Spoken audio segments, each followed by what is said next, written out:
race today.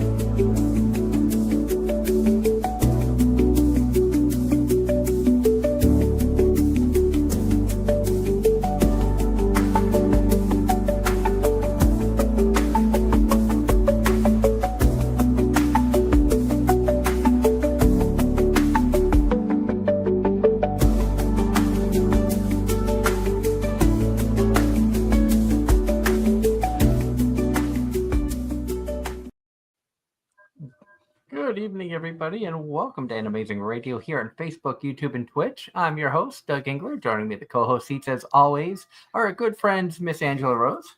Hello, everybody. And Mr. Darren Starling. Who's not dead? Or as Angela likes to call him, Darren Sterling. Yeah. Yeah, no.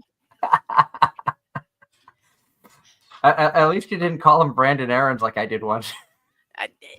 That reminds me. I need to reach out to him and see what he's up to. I haven't seen him online except talking about. I think him and his wife and the business they run was the last thing I saw. And we want to thank everybody for tuning in. Good evening, John Knight. Also remind everybody, Anime-Zing Radio is brought to you tonight by Home Circle Media for the latest and greatest in anime gear, everything from pens, pencils, stationery, and officially licensed art books and puzzles. Be sure to check out homecirclemedia.com today or look for them at an upcoming convention near you. We're also brought to you by Triple S Lawn Care. If you're in the Raleigh-Durham, North Carolina area and spring weather is coming, you want to have your lawns looking in tip-top shape so you can be the envy of the neighborhood, reach out to Triple S Lawn Care. They'll hook you up with quality work for a great price. Darren's bookings are filling up fast, so reach out soon. Yes, please, because 'tis the season. Everything I think is about to kick off within the next couple of days. Some people are already calling me, like, "Hey, you coming this week?" Tonight's show, we wanted to take a look ahead at the spring anime, since we are, nearing middle March, and the winter season shows are starting to come to an end. We're dwindling down to the last few episodes of all of these great shows that we've been watching. Figured it'd be fun, like we do, to look ahead and see what has us excited about the spring anime shows. What are we going to watch? What looks good? What looks completely stupid? Is there stuff that we're just going to be like, no, yeah, maybe? Is there stuff Angela and I can go back and forth and make fun of each other on? Always. Guaranteed to find something. Exactly. Mm-hmm. Give me just one moment here.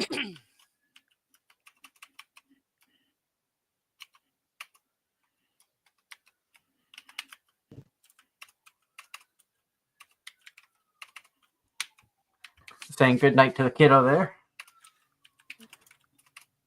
And we're looking forward to having some fun on the show tonight.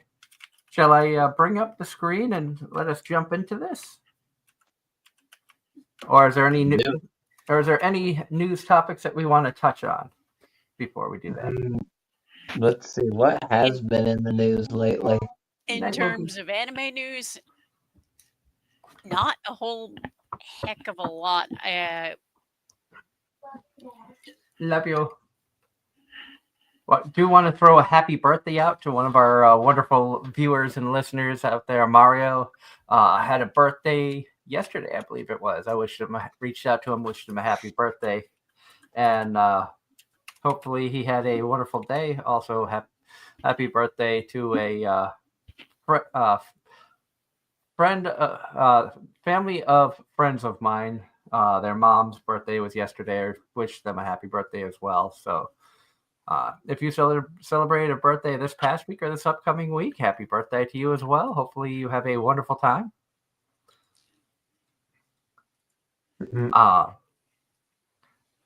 Anime wise, Darren's always sharing random stuff in the group chat. Of course I am. Why not? Darren, the anime you have been hyped for is coming this summer, according to my Facebook feed. What, Turkey? Turkey, the bowling anime. Yes, because we need a bowling anime. We have literally every other sport. How does golf get a thing before bowling? I think didn't badminton get an anime? Yes. Yeah. N- Badminton, Now it's just volleyball, what's next? Pickleball? comedy got its own anime.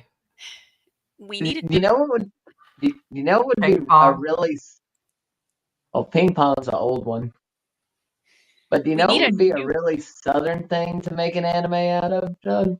That's a really popular game? oh, cornhole. Bingo. I Hey, I made the cornhole boards in shop class. They're sitting in my garage right now. He does Dad have would them. bring He's shown me. don't doubt it. That is Dad a very southern thing. Dad drilled handles or drilled holes and put handles on them, so we take them with us whenever we go. He put basically a ratchet strap around them, and then we threw the bags through the holes. And of course, with the two boards being ratcheted together and us being able to carry them, it made a nice. It made us to where we could store the bags and not have to carry them outside of the boards. Plus, like I said, we got to build stuff in high school. That was the main thing. That's why I love shop class. Yeah, see, Oh, here we go. Here's something that just popped up. Apothecary Diaries Facebook page says that the Apothecary Diary season 1 is coming to Netflix, oh, I did know that. and it's going to be worldwide. I knew that it was on Netflix in some regions, but apparently it's going to be coming all over, so everybody can watch it. Good. Apothecary Diaries is what is the best.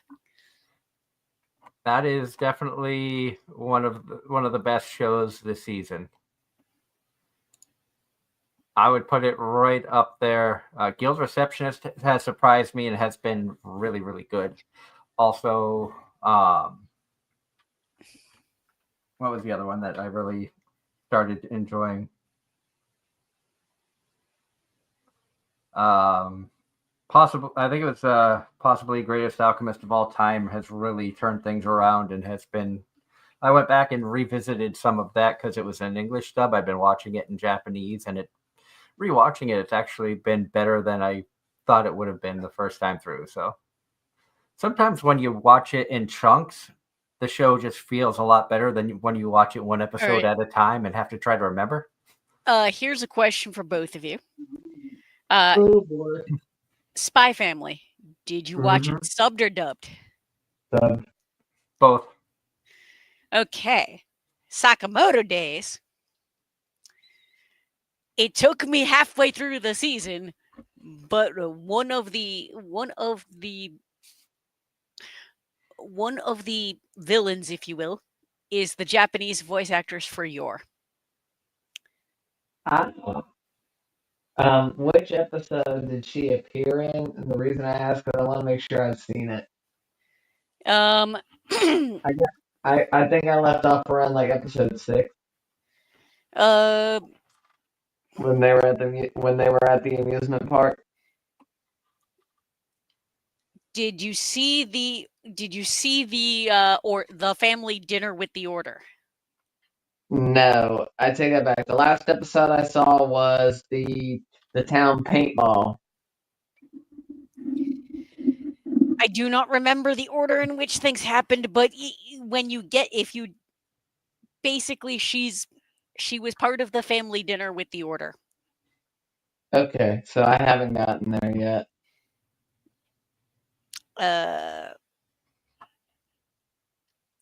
Actually, that's not the best way to look that up. I'm gonna check because I don't remember and I am completely caught up. So I think that's one of the tough things about watching anime on a show once a week is, especially where a lot of us tend to watch multiple shows. We don't just have one or two that we watch. So when you're watching like 10, or in my case at the start of the season, I think I was watching about 15 shows. I would get to the point of, I know I'm watching this, but I don't remember what happened in the last episode. So either A, the show wasn't that good, or B, I'm watching too much stuff and a lot of it's similar, so it's trying to remember what characters are from what show.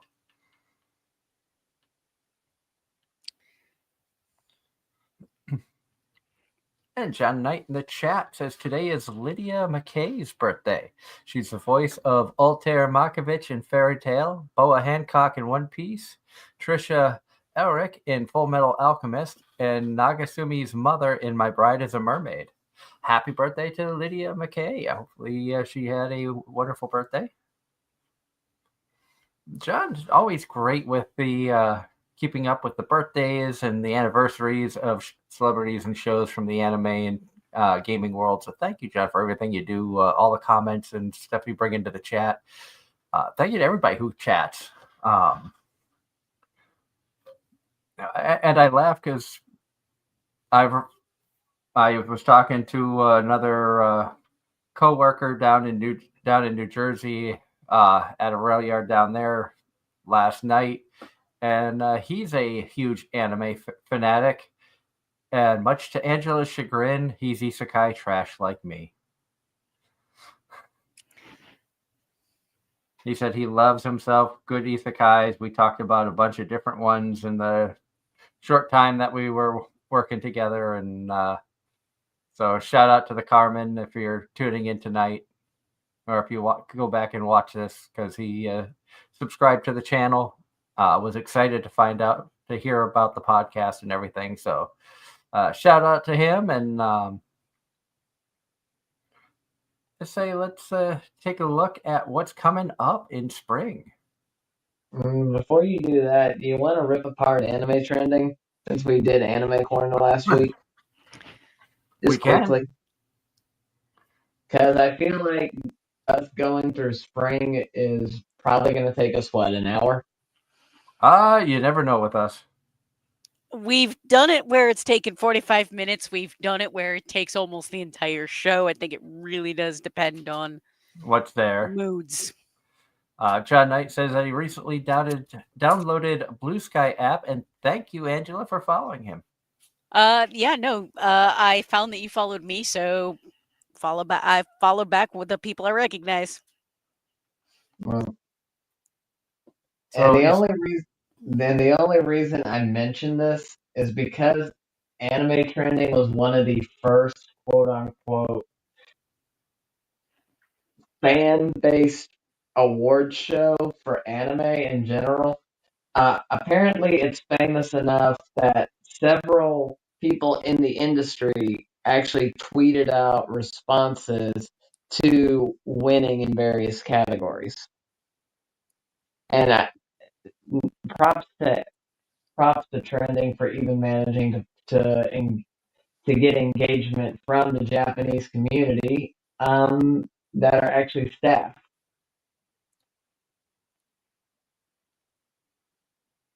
I discovered that actually going through their page for the first time in quite a while. Oh, that's cool. Well, we can pull up. I did pull up Anime Trending's Facebook page where they did post some of the awards and stuff like that. So, shall we continue the award stuff first and then look ahead?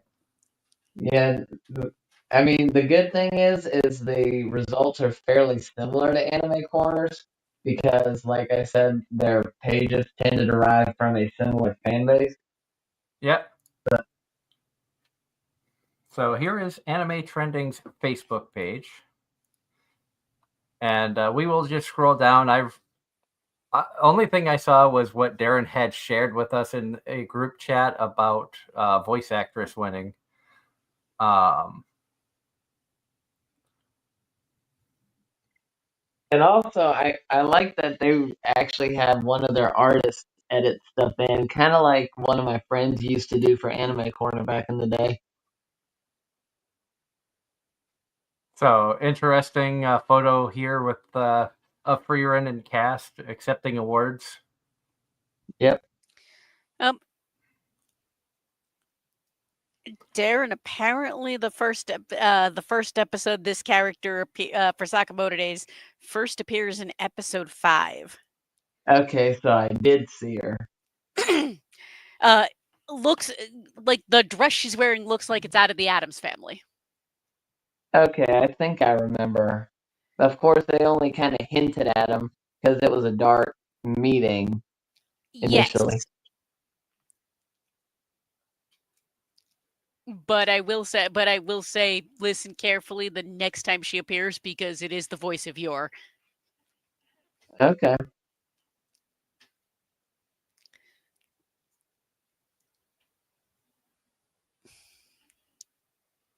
It's an interesting picture right there. Mao Mao and Kana. But let's scroll past all of that. We saw top 10 anime of the year. Look how With close Frieren- 1 and 2 were. Frieren getting in the top spot here. And the top 3 did not surprise me. My wife says Apothecary Diaries should be higher than Dan to Dan and Dangers in My Heart. Totally disagree with Dangers in My Heart, but Dan to Dan, I can see. I didn't watch Dan to Dan, so I can't say. But Too Many Losing Heroines. What? No. Apothecary Diaries should have been arguably there. Yeah, like I was saying, Maki, Losing Heroines was kind of one of those sleepers that if you knew about it, it was good, and if you didn't, then you didn't know about it. And I've watched enough sleepers and talked about enough sleeper anime. That okay, fine, but. What about a tie for 10th down here? I don't think we even talked about that at first. I will say, both of. I didn't watch Oshinoko. Same. I've heard. That's one of those. I've heard nothing but good things. I'm surprised it's that low. Delicious in Dungeon, I absolutely loved. It should be higher. Top 5, maybe not, but it should have been higher than 10. I've realized I've only watched 3 of the 11 animes here. Guess how? You've watched more than me. I've watched 2. The part that has been confusing to me is I don't see how Days with My Stepsister made it so high in this list, not only here, but in Anime Corner as well. Maybe it's because I haven't finished the whole series because I trailed off halfway through it because of losing time. But for of the year, that's impressive. Like, Delicious in Dungeon, I seriously am surprised it didn't get higher. But whatever. And we have Slice of Life anime goes to Alia. I can see that. And John Knight says, speaking of Dan to Dan, he finished watching the dub on Netflix and now awaiting season 2. Yeah, that's one I should probably go back and watch. I know my wife watched that one. She dropped Dangerous in My Heart. She did not keep her interest. Did she watch? Because season 2 was where it hit. Season 1, she dropped season 1. Yeah, you have to sit through a first couple of episodes that make you question yourself for watching it. But once you get into it, it makes sense. Dan to Dan, Supernatural anime of the year. I can see that. Frieren for action adventure anime of the year, which I can understand that one.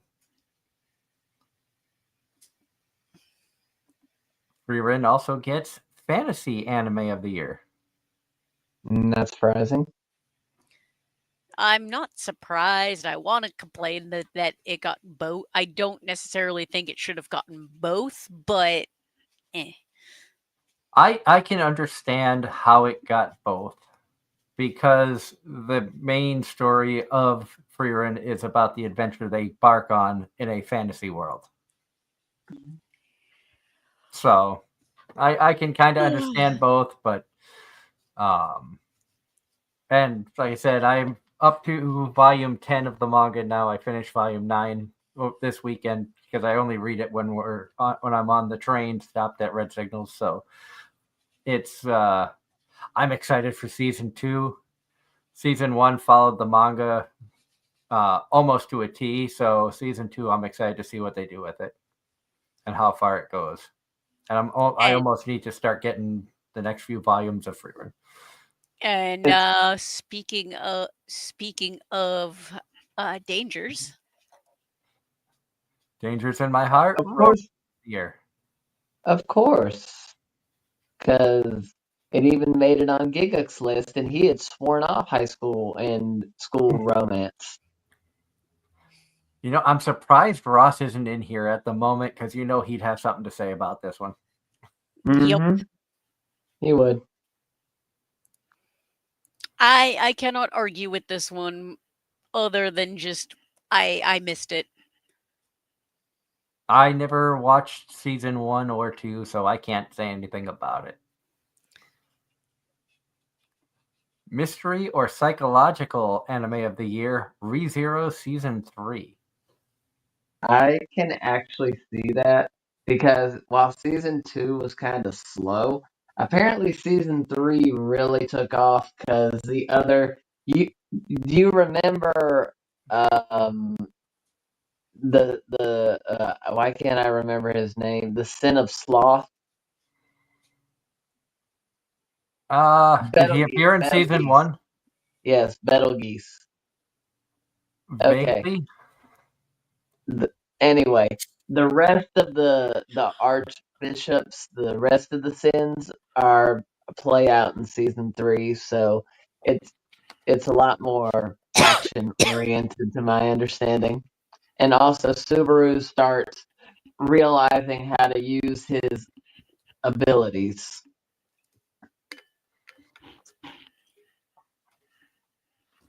We have Kaiju number 8 winning Sci-Fi Anime of the Year.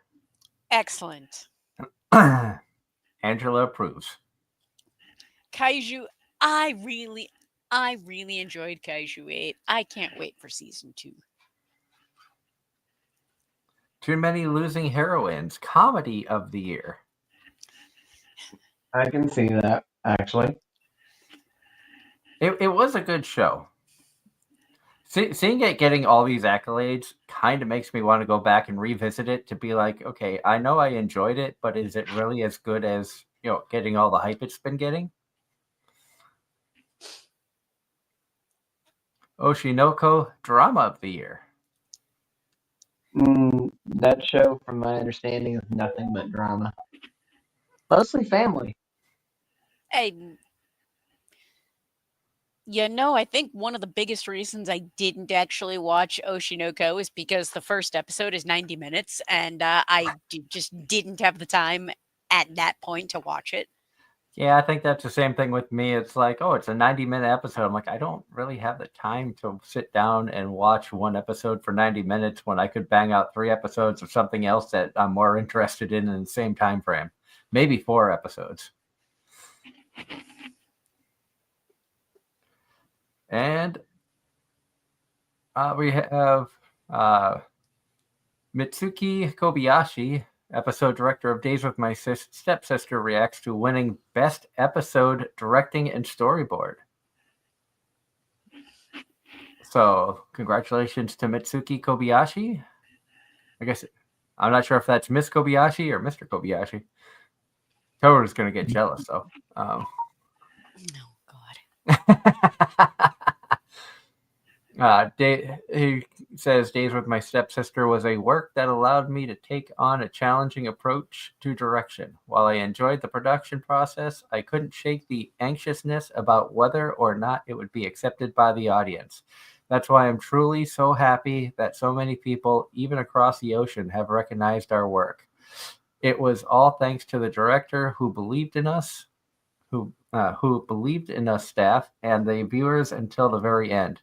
Thank you so much for this honor. And Sota Ueno also had a comment about it, saying, dedicate this award to all the staff who had been involved and still are involved in Days with My Stepsister, as well as to everyone who watched it. It's a good day. Congratulations. The wind is blowing. It's truly a good day. Congratulations. I can hear a song. The sun. Congratulations. These are truly wonderful and beautiful days. And up next here on Anime Trending, Shun Hori, voice of Kyoto Ichikawa, reacts to winning Boy of the Year. So, Boy of the Year, Dangers in My Heart. Can't believe Dangers in My Heart has been loved by so many people overseas. When I first heard that I had passed the audition, I was really scared, wondering if I would truly be accepted. But now, knowing that the story has resonated with so many of you in this way, I feel like the self-doubt from that day has been rewarded. Thank you so much. One day, I hope to travel across the ocean and share these feelings with you all in person. That would be really cool. Agreed.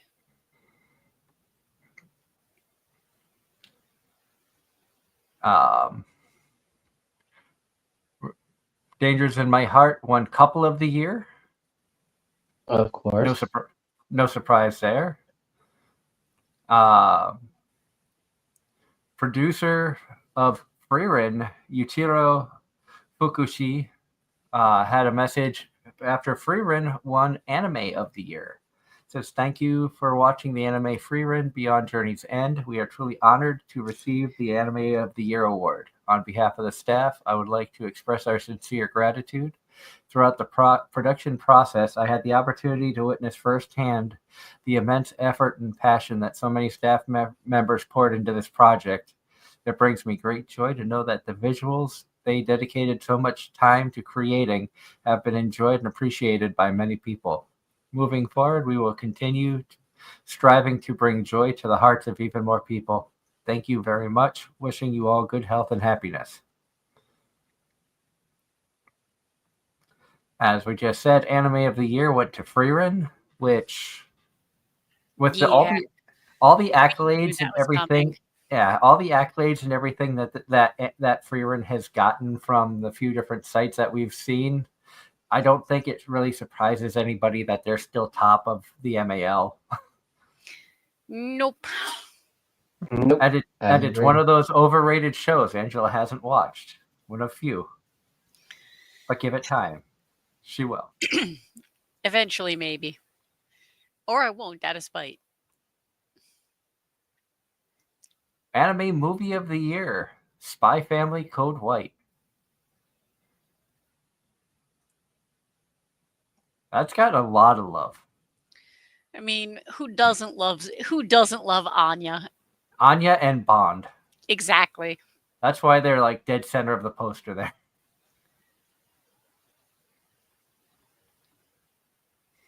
And as we said, Boy of the Year, Dangers in My Heart.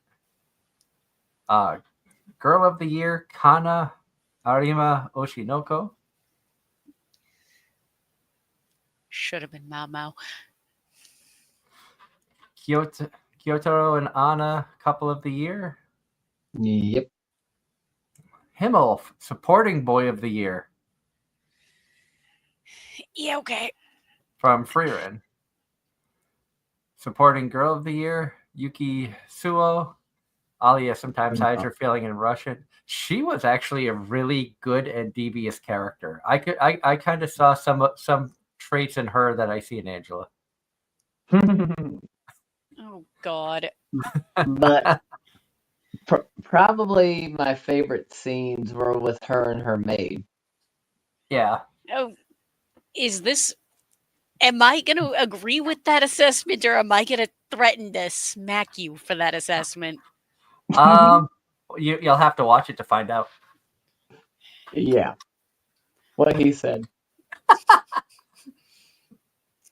Best opening theme, Otonoke from Creepy Nuts. You know what? Creepy Nuts is fantastic. I am unfamiliar with that specific song off the top of my head, but oh, yeah, that tracks.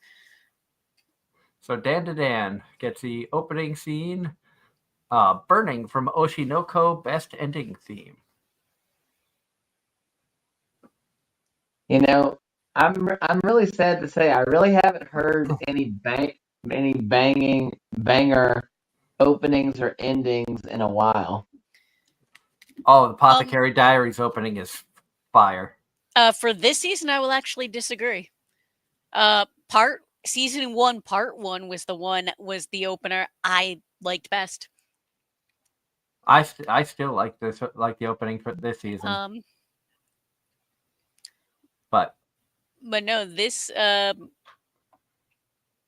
I haven't had I don't know if I've added any to my list for this season. To my I have an anime playlist on Spotify. So Natsuki Hane gets best male performance for his role as Ken Takakura in Dan to Dan.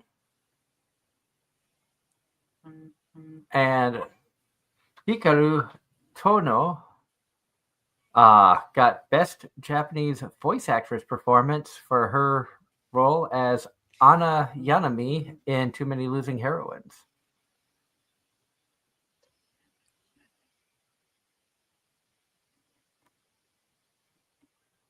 Girls Band Cry, best original anime of the year.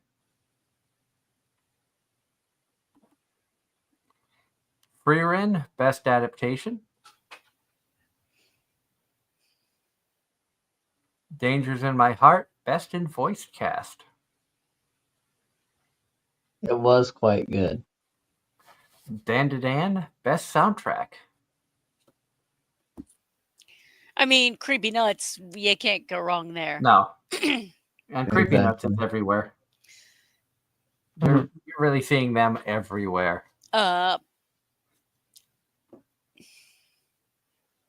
Best in animation, Dan to Dan.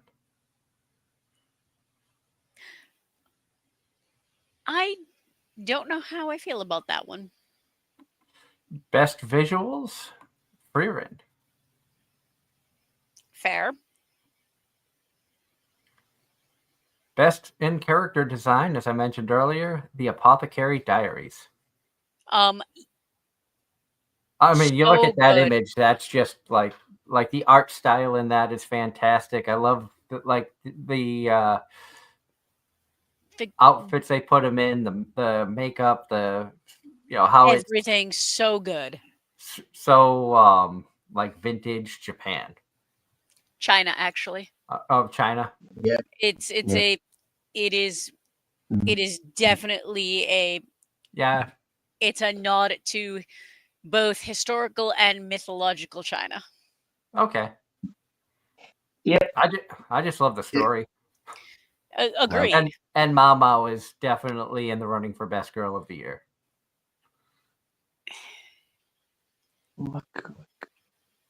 Like I say, not waifu of the year, but best girl.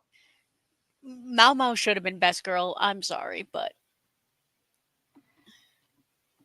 best in episode directing and storyboard, Days with My Stepsister.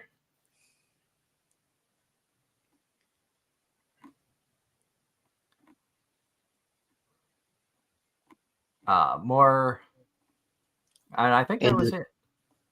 More industry comments, and then that was it. Then it was the actual getting ready for the Anime Awards show, which unfortunately I was not able to watch due to the fact that I was at work. Well, I'm just glad they went ahead and put out their list while Crunchyroll's dragging its feet. Yeah. Yep.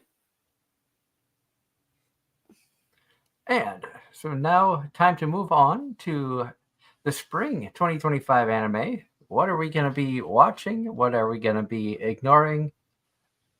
I want to I kind of enjoyed just picking random shows to watch this season because I did find shows that I like Honey Lemon Soda. Even though I dropped it, I never would have given it a chance.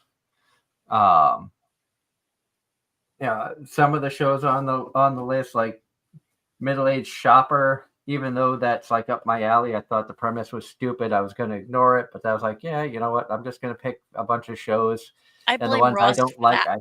yeah, that one I wasn't blame Ross enough. for that one because he hyped that up, and it did sound like a very you show. It did. 100 Girlfriends has been more of what you'd expect from 100 Girlfriends. About to say, 100 Girlfriends is its own unique subset at this point. I think my top 3 shows from this season: Apothecary Diaries, Toilet Bound Hanako-kun Season 2, and Guild Receptionist. Um, I'd have to go with Classmate I Hate, 100 Girlfriends, and honestly, I'd have to give it to Guild Receptionist also. you know what? Apothecary in this order: Apothecary Diaries, Zenshu, which I actually didn't. That wasn't even my pick. That was husband's pick. That one got me, and then third would actually. I agree. No, that's a toss up. Oh Guild, my. you know what? For third, I'm gonna say 3. I'm gonna say both Guild Receptionist and Sakamoto Days for very different reasons. They're both fun. Well, Well, yes. Sakamoto in particular, I would say, is more fun at this point. When the shonen is your palate cleanser for the week of dark, like my list was so dark this week. Yeah, a lot of them kind of took a dark turn. Sakamoto Days was the palate cleanser. The final scene had me laughing. But we set an order week 1, and we watch everything in that order. And I'm actually going to get my notebook out so I can write down the shows I plan on watching just based off of the list that we're about to go through. No, now I've got to. I want to just pull up my Mal because I'm one of the only. I think I'm the only one of us 3 that has an up to date Mal for the most part. No, I just did the same thing. I have been tracking. I have been tracking this season, as you can see. Let's see if we can get it. None, so That's you all this have your. season. So, no, I'm saying so you have a Mal account and you have all your stuff that you've ever watched. No, not ever watched. Because to put in all the old stuff when I registered was way too much work. But it's from a certain point going forward. I might bore our chat at some point. I might do a live stream where I'm like, you know what? I'm just gonna like create a new Mal account because I have no idea what my login is from when I set up years ago, and just be like, let's go through and live on stream update, the Mal account and just chat with our wonderful viewers.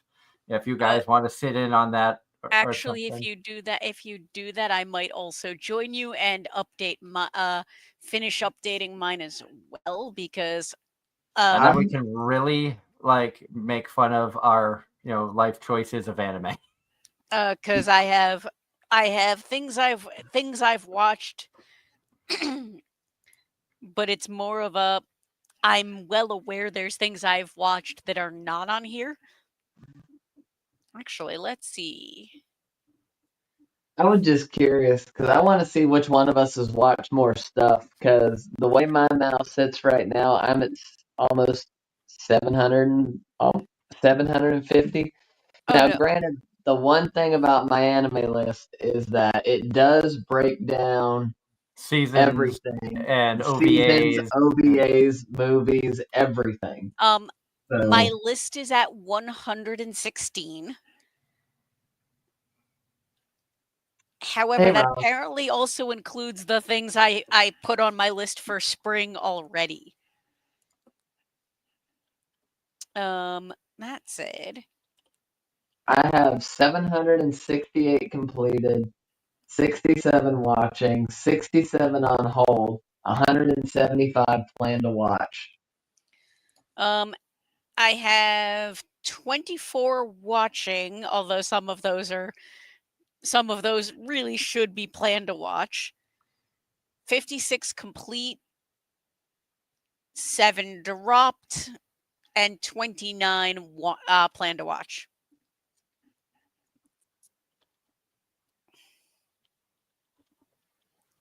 The hell is this? Oh, yeah, that we never got to that. And Ross says he just finished Ninja Neat and Baheneko and will not be talking much.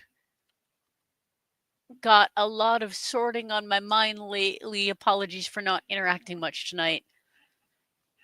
Oh, not a problem, Ross. No problem, Ross. You take care of what you need to take care of, and we enjoy it when you do interact, but we understand life sometimes gets in the way.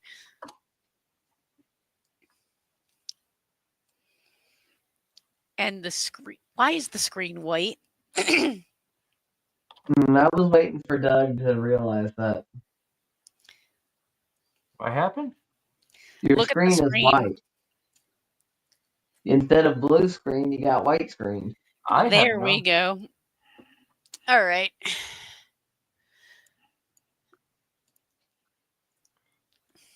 All right, let's get everything set up here. Now, I'm going to go out on a limb and look at the first 3 and say there's one we're all ignoring, one 2 of you are going to watch, and one that I'm going to watch. The first 3. Just the top row. Yeah. Fire Force Season 3, Killing Slime Season 2, and Windbreaker Season 2. I dropped Fire Force a long time ago. Same. I don't think I finished Season 1. Fire Force is the one I said everybody was going to ignore. I'm watching Slime, of course. And I'm watching Slime, of course, and Angela's watching Windbreaker. Exactly.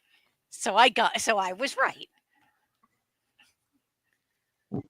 Well, number 4 looks to be like something you'd probably watch. That almost looks Cowboy Bebop style-ish. I believe that is from the director. Actually, that should be on my list because it is the director of Bebop. And if I remember correctly, it's either the creator or director. And guess what studio it is? It's Mappa, and it's a sci-fi, and it screams Angela. Pretty much. And it's an original. That alone should be. I love original animes when they have no source material to compare to. Agreed. Oh, that's why that needs to. More My Hero Academia. Whoa! God damn it! So Angela probably will be watching that. Well, that's on my that. If it's not on my list, it should be. And I'm actually doing this.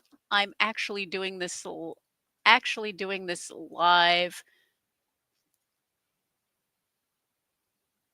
And then Ahiran Sun. My Hero needs to be added to the list because we're gonna watch that. That was one show I think I was going to watch a while back and didn't. Yeah, I didn't watch Season 1. I don't know what this is. Yeah, no, this was never on my radar.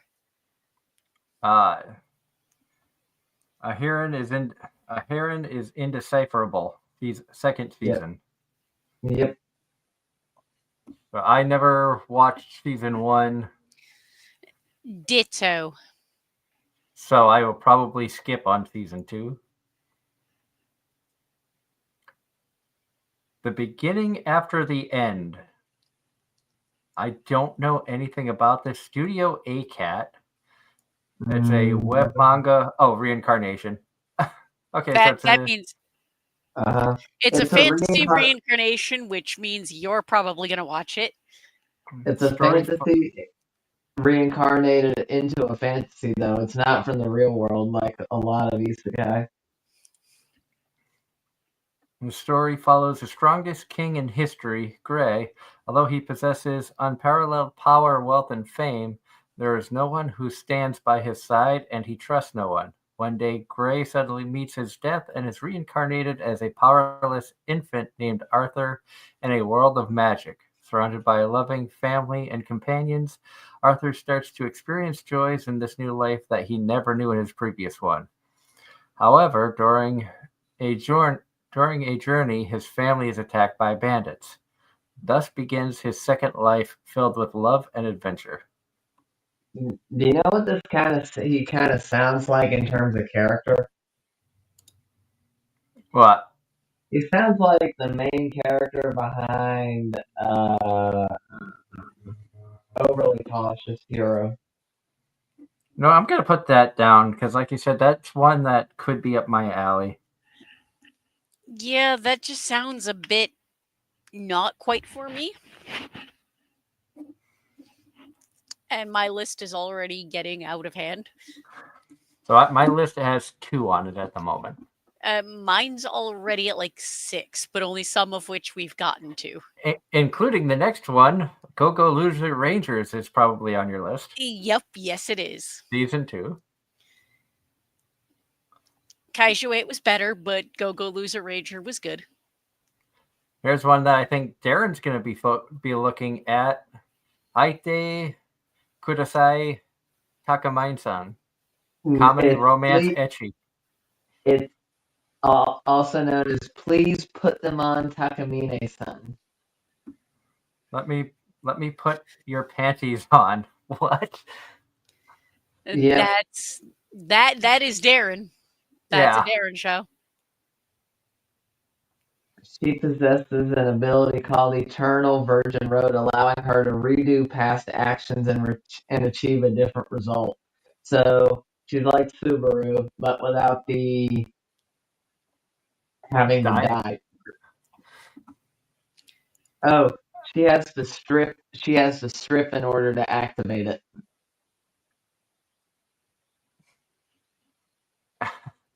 Okay. I don't know if that's one I'm gonna watch or not. Because you're saying it's like a similar thing to Subaru. ReZero did not keep my interest. It's a similar thing to Subaru, but in a much more humane way. Yeah. Up next, we have Danjo no Yujo wa Shiritsu Suru. AKA, can a boy and girl friendship hold up? No, it can't. A boy and a girl pledge lifelong friendship in a small town junior high school. The relationship between the two, who are destined to share a common dream, has passed 2 years without any particular development. Himari Inzuka, a bubbly girl who has yet to find her first love, and Yu Natsume, a plant-loving boy who enjoys flowers, still spend their days peacefully as best friends in the gardening club in the second year of high school. If you can't get married, I have to take responsibility. I'm having trouble now because after Himari said that, your brother began calling me my brother-in-law. However, when Yu reunites with his first crush, the gears of the relationship suddenly go out of sync. Will Himari be able to escape her ideal friend who, now that she has found true love? So definitely a me show. I was gonna say that sounds like Darren, but I'm going to put that as a possibility. Like I said, I'm going to try to find some shows that I normally wouldn't watch and give them a chance. I don't know. Mm-hmm. This one is we'll see. I'm not going to put it on the list yet. Oh, the next one here is definitely off my list because I haven't seen Black Butler. Same. I dropped Black Butler in season 1 after one particular episode and never went back to it. But it will not surprise me if my wife will sit and watch this, because I know that she loves the Black Butler franchise. Up next, we have an action-adventure fantasy from Old Country Bumpkin to Master Swordsman. You know who the main character here looks like, Doug? Who? And who almost I thought he was? Who? Paul Greyrat. I can kind of see that.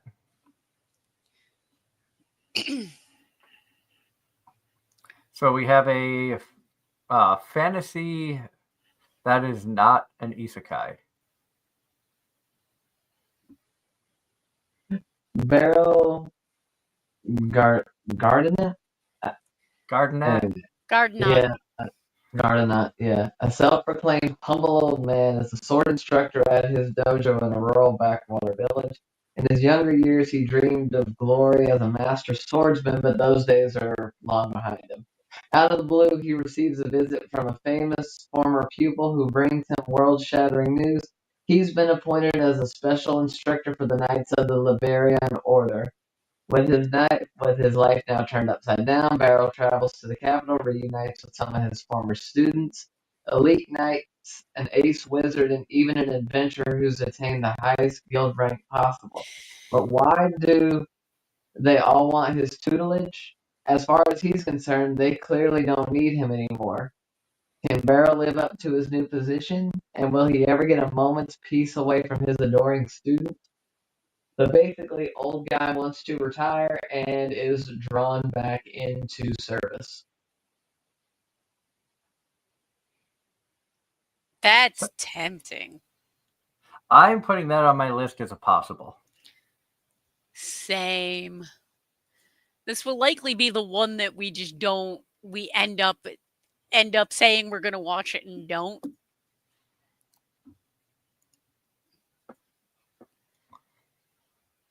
Up next, we have Witch Watch.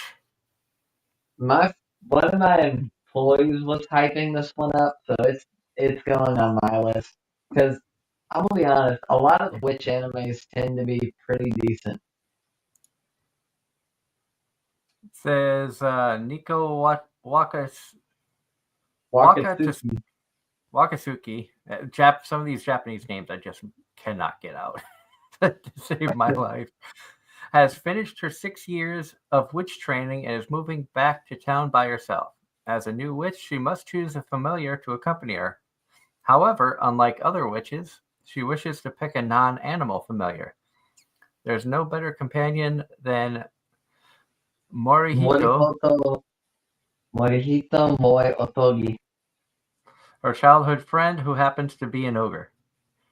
Morihito is vehemently opposed to being her servant, but he reluctantly accepts his fate after learning that a curse would revert him into a strange cow-tiger hybrid were he to disobey a witch's order. Due to Morihito's father leaving for a business trip and Nico's mother remaining behind in the witch's holy land, the two teens find themselves living together under the same roof. While Nico is ecstatic to be living with her crush, Morihito finds that her magical antics and overall clumsiness create more problems than solutions. With a prophesized disaster to befall Nico within the year, Morihito must do everything he can to protect her as her bodyguard, while also opposing his duties as her familiar. Comedy, supernatural, shonen. Shonen. Well, that would probably make sense as to why my friend was talking about it. Or, well, employee. Friend, employee, whatever. Licensors, G-Kids. And studio, Bibury Animation Studios. I don't think that's one I'm going to check out. It does not intrigue me at all. Same. Well, but like I said, that's gonna be one I'll do because my employee talked about it. So, and generally he's right, and generally me and him are on the same wavelength for things. Up next, we have The Brilliant Healer's New Life in the Shadows. That title alone, Doug, sounds like you're at least remotely curious. I am adding this on the list because I fall down the fantasy trap all the time, isekai or non-isekai. Like Frieren interested me because it was fantasy, and it was a not isekai fantasy, which at the time that it came out was kind of rare. It seemed like every fantasy show they had to be reincarnated into this world to make it make sense. Which, granted, everybody got tired of that. Yep. So finding like true fantasy shows that are not isekai, I want to at least go in with an open mind and give it a chance.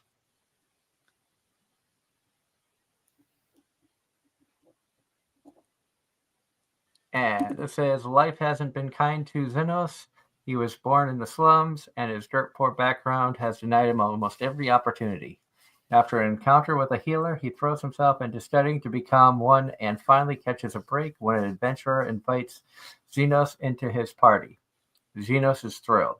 So thrilled, in fact, that he's willing to put up with his teammates treating him like garbage. They fail to appreciate his talents and ultimately kick him to the curb, claiming he's outlived his usefulness to them. Now bereft of money and out of options, Xenos decides to put his self-taught skills to use elsewhere and opens an underground clinic. Word quickly spreads about the brilliant healer working incredible magic in the city's shadows underbelly. Even the royal palace is taking notice. Can Xenos buck the odds and carve out a life for himself in a world that spit in his face? And can he save the lives of the patients who wind up on his doorstep in the process? This actually sounds like it could be really good. I'm not going to lie. I was not expecting that synopsis. Nor was I. It almost sounds like, so-and-so banished from the hero's party, whether it be a supporter or whomever, appraisers or whatnot. This is like a healer who started out with nothing, gets treated like crap because he came from nothing. Like it's a rags to riches story. Yeah, but the question is, are we going to have too many episodes of exposition before we get to anything good? If this follows trends like I've been seeing in shows that are similar, you're going to have like the introduction, like the episode one's going to be introducing the characters. You're going to see like a lot of the crap that's going on that's going to make you feel bad for the main character. Episode one is going to be the one where it draws you in and you're like, man, I really feel for this guy. And then when things start going well, that's when it, like episodes 2 and 3, they're going to bring in more like attractive sidekicks.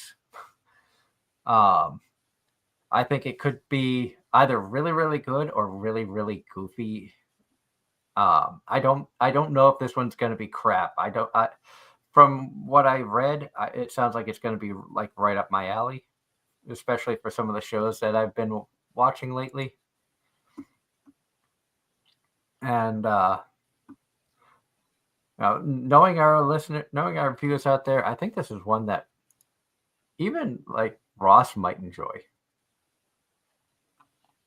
I don't know if it's on his list or not, but I put it down on mine, so I'm up to 5 shows now. I'll put it down on mine too. and it's Studio Macaria, and it's a medical show. So it kind of, I mean, I felt it's a medical show that's not exactly. Oh, look, a new pharmacy.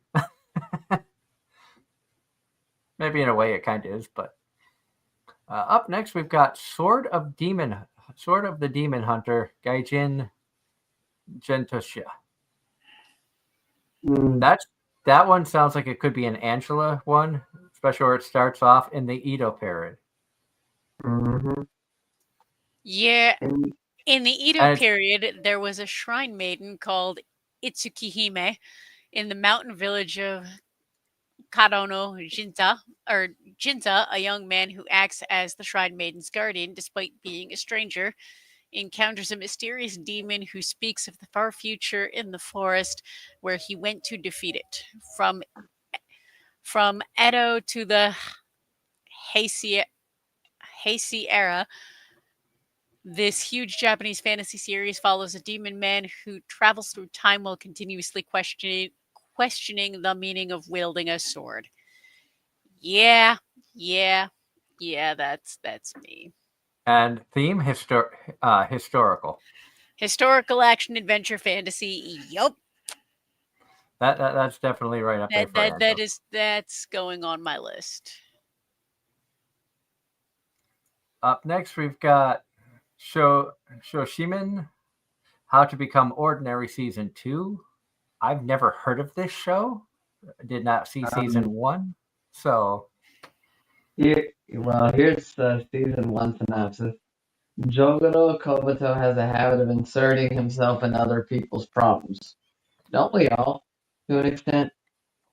yeah.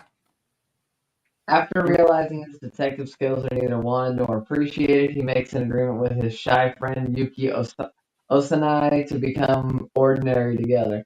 Now entering high school, they aim to be perceived as regular people, yet Kobato cannot help but fall back into his deductive ways when faced with everyday mysteries. Unfortunately, mundane occurrences are not all the duo stumbles across. As they go through their school days trying to avoid drawing attention to themselves, Kobato and Osanai at times get caught up in incidents, put their plan of a peaceful, average life at risk.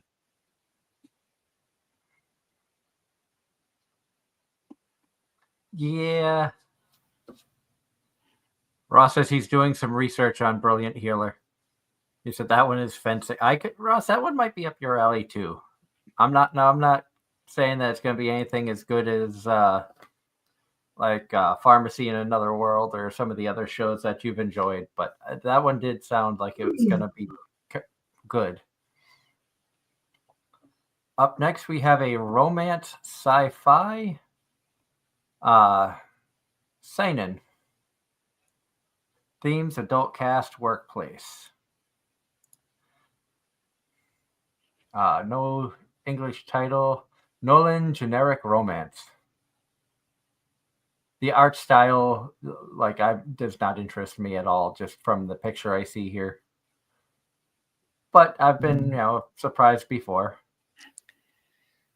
This one looks to be a maybe for me. I'm getting the feeling this is a manhwa adaptation. What? Manhwa. Korean manga.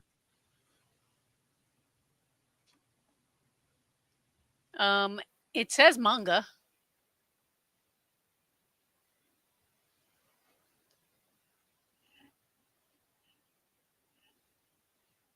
It does? Yeah, Yes, if you look, on now it says manga. It says it's a manga. It could very well be a Korean manga. Oh, it's serialization Young Jump. Huh. And here it says, in the distant future, individuals who adore the old way of life live in Kowloon Walled City, a slum city that serves as a refugee for those who long for the Hong Kong of the past. Realtor Rikai Kujirai, however, craves for a new and exciting places in the area. In contrast, her only co-worker, Hajime Kudo enjoys the nostalgia the city invokes and is put off by anything modern that seeps past its walls. But despite their different views and constant bickering on the most mundane of things, the two often find themselves enjoying each other's company. One day, a prank goes wrong. One day, a prank gone wrong leads Hajime to make an unexpected advance towards Rico, after which he is swiftly apologizes for. Baffled by his actions, Rico starts investigating for possible explanations, only to discover a past that she has no memory of. This is a maybe for me.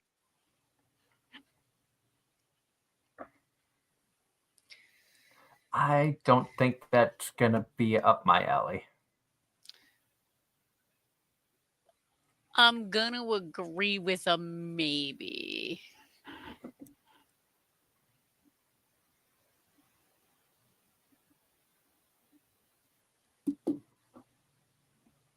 Up next, we have the children of Shinji of the Shiunji family.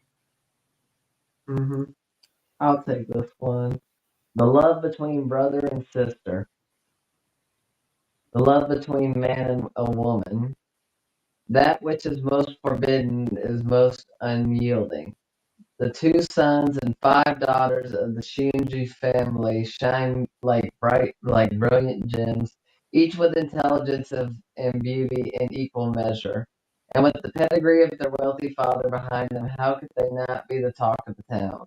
Eldest son Adata has spent his life being tossed around by the whims of his colorful sisters, yet a little teasing won't stop him from valuing his family over anything and anyone else. But when his youngest sister turns 15, their father reveals a long hidden secret of the Shiunji siblings, quote unquote, and knocks Arata's world off its axis. So I already see where this is going, and this is a me show. I was gonna say that looks like that description is very you. Theme Sorry, love polygon. And comedy romance.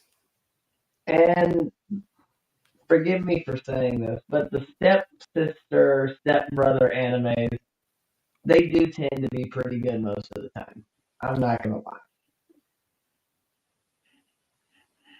And I have a feeling that's exactly what this is.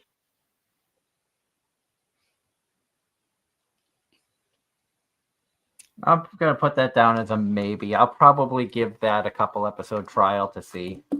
This is the one. This is the one that just does not grab me at all, and I No, will listen to you. And I will listen to you two go on about it until Doug drops it. I Yep, have a and I'll feeling be that the this only is. one seeing it. I have a feeling that I'm gonna watch it, and then Darren and I are gonna get into the conversation of who's the best girl of the five daughters. And I'm just Yep, gonna laugh. And I'm just gonna sit back, shut up, and laugh until I get bored. Up next, we have a mystery sci-fi, Your Forma. Which mystery sci-fi already has me intrigued. It says theme detective. Yep. Uh, In an alternate 2023, the Your Forma, a miraculous smart thread technology initially developed to treat a massive outbreak of viral encephalitis, has become an integral part of daily life. But these convenient devices come with an invasive drawback. They record every sight, sound, and even emotion their users experience. For electronic investigator Achika Hieda, diving into people's memories via the Your Forma and hunting for evidence to solve the toughest crimes is all part of a day's work. The problem is, she's so good at what she does that her assistants literally fry their brains trying to keep up with her. After putting one too many aides in the hospital, the top brass finally furnished Echika with a partner on her level, a brilliant yet cheeky android named Harold Lucraft. Does this unlikely duo have what it takes to resolve their mutual suspicions and avert a deadly technological infection from sweeping across the globe before it's too late? Yeah, that's a me show. That's definitely you. Yeah, that's definitely an Angela show. And that's going on the list like right now. And just a reminder, smart anything is not necessarily a good thing. Ross says maybe not on Brilliant Healer. I will say that Your Forma sounds very similar to other shows I have watched. That being said, yeah, that description alone is enough for me. That's yeah. Angela's like, yes, I want that. Yeah. But I also prepare to be disappointed. Up next, we have Summer Pockets, A Slice of Life. Source material is visual novel from Studio Feel. Studio Feel has a very good reputation, and visual novel based animes, they always have the multiple route options. Feel did Mayochiki, Kiss Exis, Dagashikashi, Outbreak Company. Excuse me. Bless you. Island. Island was a weird one. I started that. It started off good, and then like halfway through, it completely changed, and I just lost interest. Bikini Warriors. Prime example right here.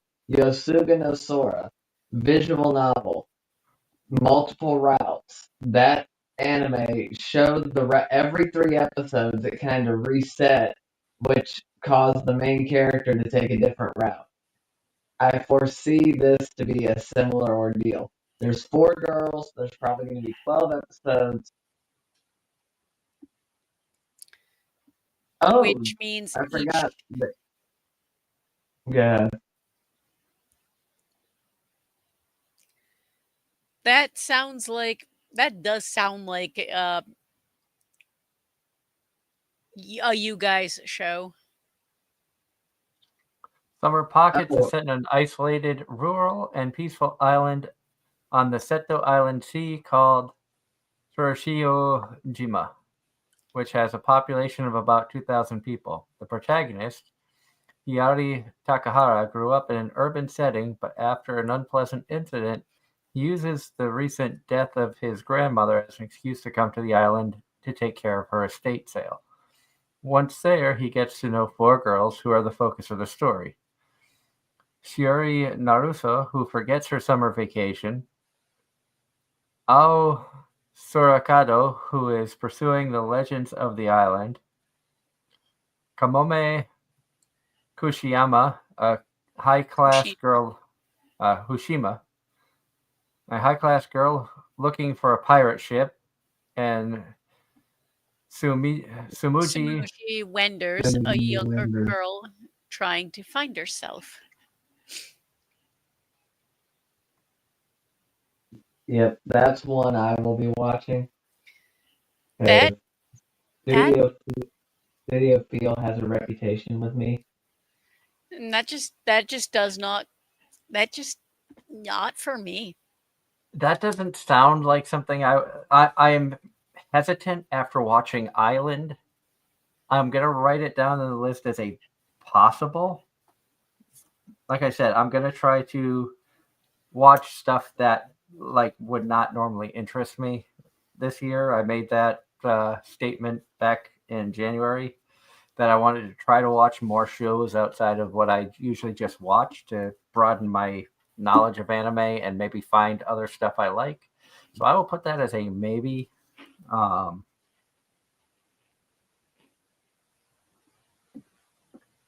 got a bunch of maybes on here. I don't really have any like outside of killing slimes. I really don't have anything that's like I need to watch this.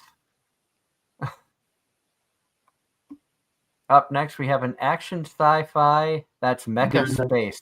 It's Gundam. It's Gundam. It's Gundam, which means there's a... Angela's all over it. Not quite. It means my list is already at 9. Which means Gundam gets a maybe. And this one, the image is kind of meh. But it's Gundam. So, but it's Gundam, which means it's a maybe. It's Gundam, which means she's going to give it at least one episode and be because. Or I'll skip it this season and go back to it eventually. Eventually being never. And husband piped up from the background agreeing with that. I said, no, you won't. You won't remember. Yeah, you're agreeing with them giving me shit and agreeing. Roberto's got to get his 2 cents in too. No, he's saying no, I won't remember to go back to it, and I'm pointing out that he's agreeing with you guys. Yeah. Up next, we have an action sci-fi harem mecha military space. Nope.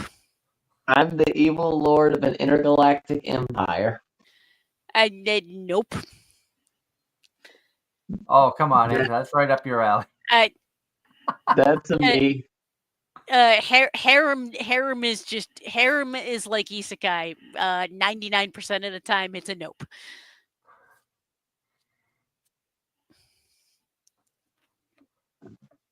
Jared, do you want to read the synopsis for that one? Sure, why not? In his last life, Liam lived as a moral, responsible person, like myself, but died deep in debt and betrayed by his wife. How sad. Reborn into the ruling family of a vast interstellar empire, Liam knows that his life is divided between the downtrodden and the ones who do the stomping. So this time he's going to take what he wants and live for himself. But somehow things refuse to work out that way, despite doing his best to become a tyrant. Liam's decisions lead to nothing but peace and prosperity for the empire under his rule, and he just gets more and more popular. So the Genius Prince Guide to Raising a Nation Out of Debt. So it's an isekai. No.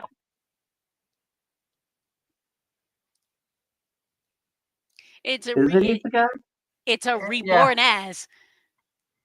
Okay. Yeah, it says reborn into. So it's a reincarnation, not necessarily an isekai. I'll give you that. Because I think he ends up back in the same. It doesn't say if he goes to a different world or same world. It's in the description. It says reborn as, which it's he's reincarnated, and those tend to not interest me. Yeah, that could be like mecha. I was like, nah, I'm not really a mecha fan. But if it's like, what you were saying, the Genius Prince, I enjoy Genius Prince, not as much as Realist Hero, but that it's along the same. It sounds like it's along the same subject matter as those. So I'm going to give this one a shot. The description sounds definitely more up your guys' alley than mine.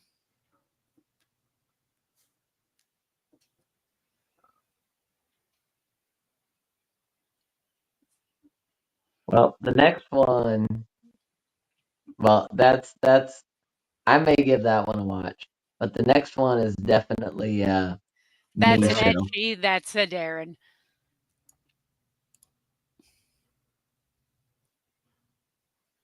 I'll read it. Okay. Kakushite Makina-san. Let's see what. Nope, no translation on that one. So Makina Agatsuma, the school idol, moves into the home of Eita Akutsu, an introverted mechanical otaku. Eita, who has secretly harbored feelings for her, thinks he's hit the jackpot, but it turns out she's actually a robot made for sexual purposes. Okay, never mind. Caught off guard by her sudden physical advances, the virgin Ada is at a loss. Furthermore, he finds himself in a frenzy trying to help her maintain her secret identity. A romantic comedy with a slightly risque mechanical revelation where hilarity ensues as they try to keep the secret under wraps. I didn't mean to laugh out loud. I was not expecting that. Neither was I. That completely caught me off guard. I heard that. I couldn't hold in the laughter. Wow. I'll watch it just to see what the heck. I mean, heck, I watched My Wife Has No Emotion. I watched what was the one that broke me? Plastic Memories. I watched a reincarnated as a vending machine. I might give this one a try. That's no. I'm gonna That's go. a no for me. I'm gonna go into this with very low expectations. I think I'm gonna put this in the same level of I'm kind of expecting it to be crap, and if it is, I'm gonna tear it apart, much like I was planning on doing with vending machine, and maybe like vending machine, it'll surprise me and actually be decent. I don't know. And Ross is going off commenting. It's Makina-san Makina-san will be a short. and he says, think Okay. of the show as Actually I Am. Okay, I don't think I watched Actually I Am. I might have. I gotta go back and look at the Japanese title. But it's probably one of those 8-minute episode shows, but regardless.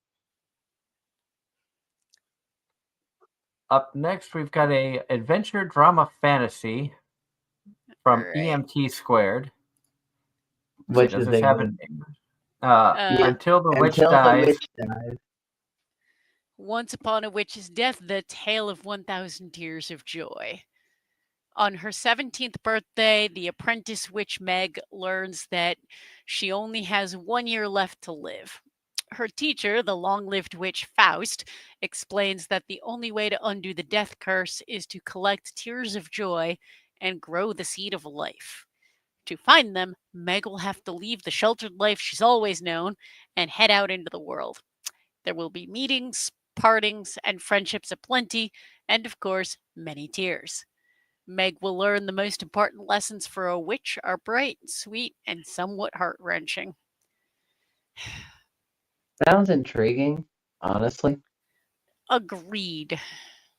It sounds like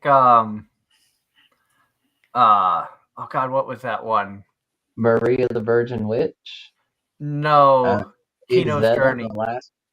No, Kino's Journey, where they have to go off and experience different things.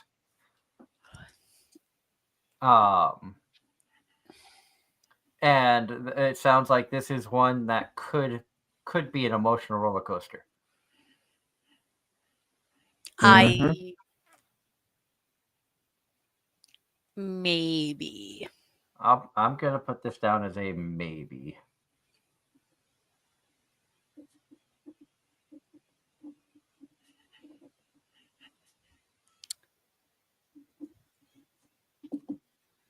You know what?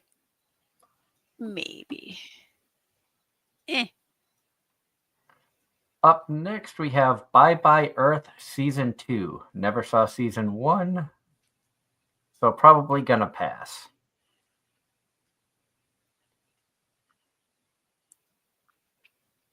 Okay. I don't know if you guys saw Season 1 of Bye Bye Earth or not, but... Never heard of it. Nope.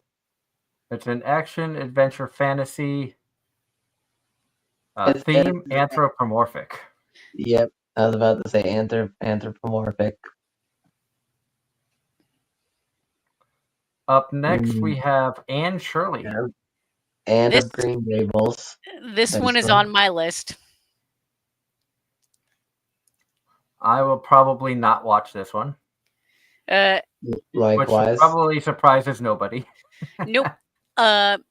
This one, Anne of Green Gables, the books Anne of Green Gables was such an impact on my childhood that I'm actually really curious to see where this how this adaptation plays out. It says adapted from the acclaimed classic by Ellen Montgomery. Yep. It portrays Anne's upbringing from 11 to 17 years. That would be the book. That would be book 1 of the series. Yep. and her encounters and separations with various people. Only time will tell what major decision Anne has to make that will change her life forever.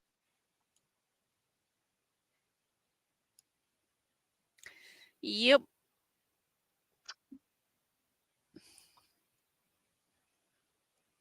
After that, we've got a fantasy romance.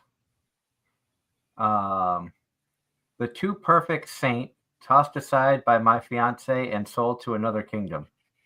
I think I've heard about this one. And that title sounds like you, Doug. Philia hails from a family renowned for producing generations of saints, and she is no exception. In fact, she is known as the most powerful saint of all time, so extraordinarily gifted that many people find her insufferable. When even her Excalibur. And Ross says he's watching The Too Perfect Saint. And that he mentioned this one already. That might be where I heard it from, was from you, Ross. When even her fiance decides he can't stand her, he suddenly calls off their engagement. He's so eager to never see her again that he sells her off to a neighboring country in dire need of a saint of their own. Now, Philia readies herself to face the unknown, fully expecting more miserable treatment. After all, she'd been a fool to expect anyone to welcome her with open arms, right? You know what this reminds me of, Ross? Did you ever watch oh my god, the name's escaping me right now. Oh my gosh, I know this one. Now I'm gonna have to look it up. Dang it. Because it sounds very familiar, where the girl, the princess of one of the kingdoms got married off because she lost at drawing straws. And she ended up getting married to the Sun King. This almost sounds a little bit also like the saint's magic powers is omnipotent. Never watched that one. That one was really good. That one had 2 seasons. I really enjoyed that one. So if this has any similar feeling to that one, then I have high hopes. Oh, why can I not remember the name of the show? Oh, here we go, Darren. More Uma Musume. Yep, I was about to say, Doug, that's all you and me. I need to finish last season's. Uma Musume, Cinderella Grey. This is not a show that Angela even cares about, so we're not even gonna be like, you need to watch this. Talking about sports anime, here's horse racing.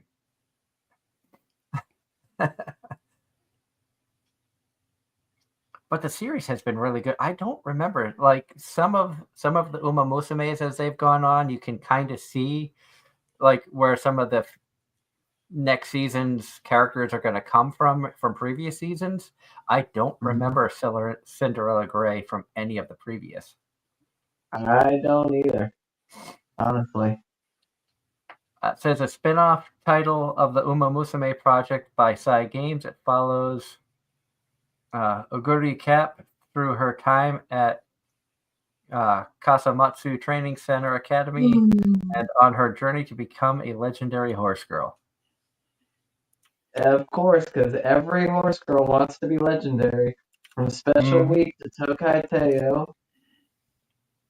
Yep. Up next, we have Adventure Slice of Life from Studio Machina. Or Machina. Macavia. I'm sorry. Zatsu Tabi. That's Journey. That one's actually... So husband just sent me his list and this one is on it. So it's likely we're going to be... So it's... And actually based on this description, yeah, that's me. Let me read it right quick. Hold on. Chika Suzugamori, a rookie manga artist, has been rejected every time she submits a new draft. On the verge of giving up, she suddenly gets the idea of going on a journey that heals precisely because it's rough. This is the ultimate travel comic. Okay. Well, I've always been one that likes watching shows that revolve around light novels getting written, visual novels getting created, and A Little manga Sister's all you getting- need. That one too, but not just that one. I watched Psycho How to Raise a Boring Girlfriend. That was about developing a visual novel, and they used a famous manga artist and a famous novelist to compose their series. So, yeah. I'm gonna put that as a maybe on mine because I do like some of the behind the scenes type shows and the travel shows. So this could be a show that all of us watch. There's usually one. This season has been the exception to the rule where there's 3. It was 4, but Angela and I both were like, "Yeah, honey lemon soda, not for us." I thought it was only 3. I thought it was only I thought it was Guild Receptionist, Honey Lemon Soda, and Apothecary. No, because I'm not Apothecary Diary. watching It was Apothecary. Guild Receptionist, Honey Lemon Soda, You and Me for Apothecary Diaries, and I thought that was it. Oh, And then me and Doug on a lot of stuff. yeah. Yeah. Okay. God damn it. I still haven't found the freaking anime that I was trying to think of earlier. And it's really bothering me. Not Princess Connect. Up next, we've got a what's this? Action adventure fantasy from EMT Squared, which they put out some decent stuff. The Unaware Atelier Master. Suddenly kicked out of the heroes party for being useless. He finds Yay, that more Heroes Party. he finds his aptitude for weapons, magic, and all other combat-related skills is the lowest, and so he takes odd jobs repairing the castle walls and digging for minerals, where his exceptional abilities are immediately revealed. He proves to be skillful in cooking, building, mining, crafting magical tools. In fact, his aptitude for every skill unrelated to combat had an SSS ranking.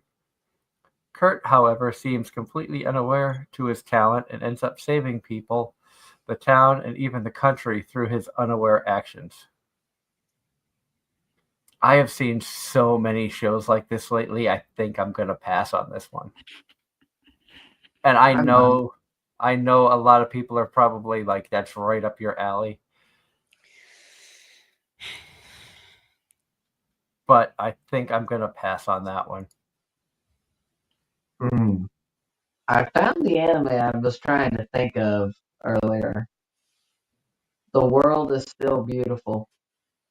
Ross just put that in chat saying, Darren, yet this world is still beautiful. Yes, that's the one that I was trying to find. And Ross has it in there like twice, so. Sorry, I wasn't looking at the chat. Good job, Ross. Good job, Ross. We have a comedy up next. Themes music/school. So it's Rock Rock is a lady's modesty. So why don't we get some AC/DC out of that? That would be fun. It's high school baby And metal. it's by Bandai Namco, so Bandai. Bandai. All right, let's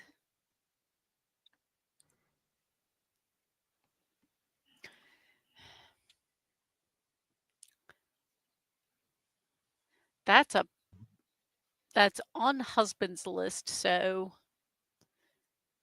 Rock is a lady's modesty. yep.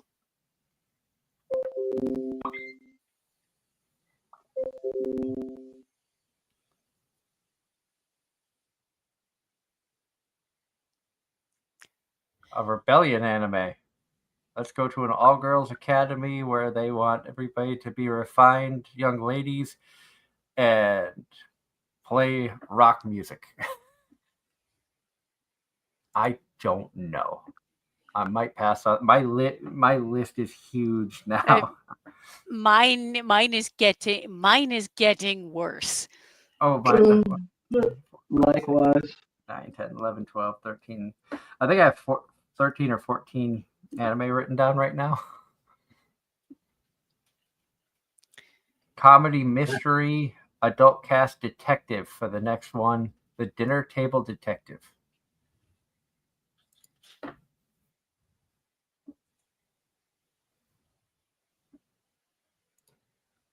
Okay, to boil it down, Sharp Tongue Butler meets classic detective fiction.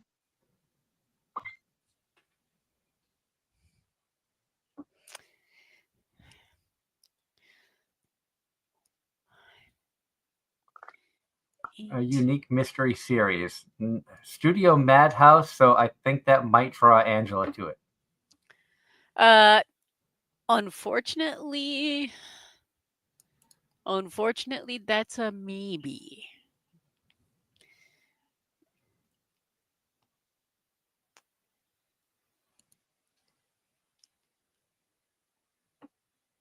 I'm already up to 12, which means at least a couple are not happening. Up next, we have Gorilla no Kami Kara Kago Sareta Reijo wa Oretsuyu. You can see the rest of the title. I'm not even going to attempt. Kishidan Kawaii Garu. In a world where individuals receive blessings from various animal gods at the age of 16, Sophia Leeler, a timid count's daughter, unexpectedly receives the blessing of the gorilla god, said to be the strongest in combat. Sorry. Though she longs for a peaceful school life, her rare and powerful ability attracts the attention of the Royal Knight, who scout her into the Princess Knight. Despite her not wanting to stand out, her overwhelming strength makes it impossible, and the promising young knights around her watch over her with kindness. This almost looks like a reverse harem. I think even though it doesn't say harem. Yeah, doesn't grab me, not gonna lie. No, not interested. Gorilla Girl, though, so many girls have been called gorillas over the years. With one actually being a gorilla. Yeah, that's why I was like, sorry. Bingo. We have Guilty Gear. That's a show I've heard of before. I think they've had quite a few different Guilty Gear variations, haven't they? They have. So more Guilty Gear, which is a no from me. That's a no from me. Nope. A comedy theme CGDCT. Mono. Photography Club is in danger of shutting down, and the Cinema Club too. Fret not, for they shall merge and become Cinephoto Club. Now club members Satsuki and Sakuraku are asked to be the main characters for a manga artist Haruno's latest work that centered around action cameras. Girls head out to capture the lovely sights of Japan, experimenting with gadgets beyond photography and film equipment, and of course, chomping on the local delicacies along the way.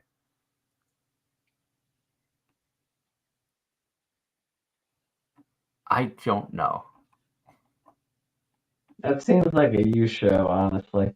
It seems like a me But, show. Yeah, but it also could potentially be Angela for the fact they're they're going around Japan. But then again, most anime do. exactly. But local delicacies, that's Chris Broad. Oh, I was gonna say that. See, that's one of those. That's one of those. What I'd probably do is wait for the season to be over and binge that one.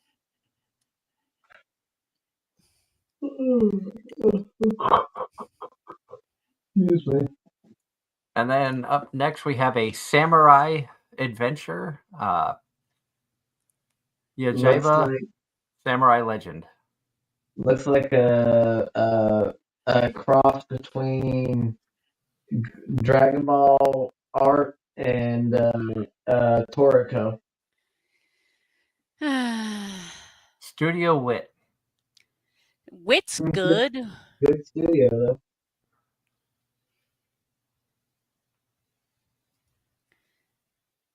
but this looks like it's a little bit. This looks like it's a little bit too trope. Too many tropes for my liking.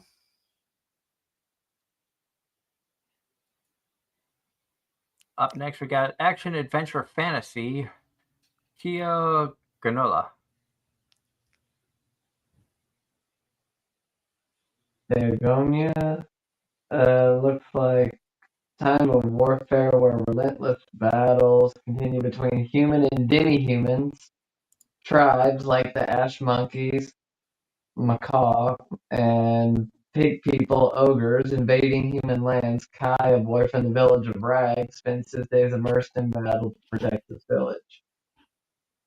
Amidst the harsh battles enforced by those possessing immense power known as guardian bears, and as his comrades fall one by one, Kai suddenly recalls memories he shouldn't have experienced, memories of a world with advanced technology and knowledge of people's lives beyond this world, and thus Kai was just a villager. He soon finds himself embroiled in great trials. Magnificent fantasy tale unfolds, chronicling the struggle and growth of a single boy in a harsh world. Pass. Yeah, it's not for me. Same. And we have the Mononoke lecture logs.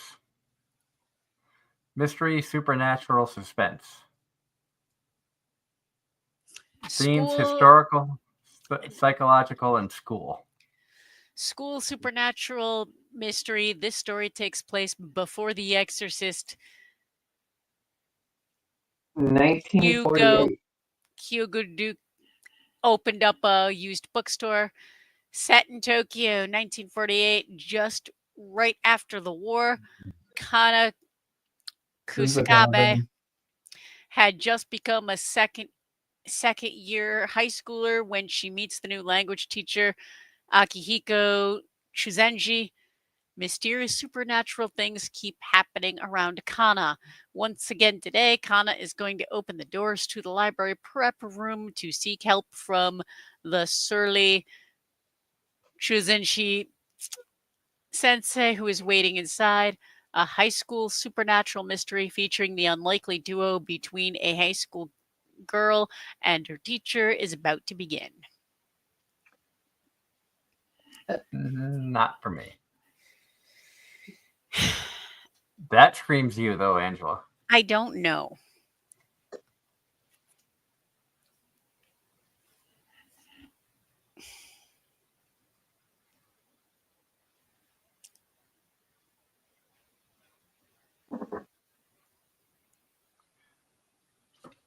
Up next, we've got a slice of life. A ninja and an assassin living together.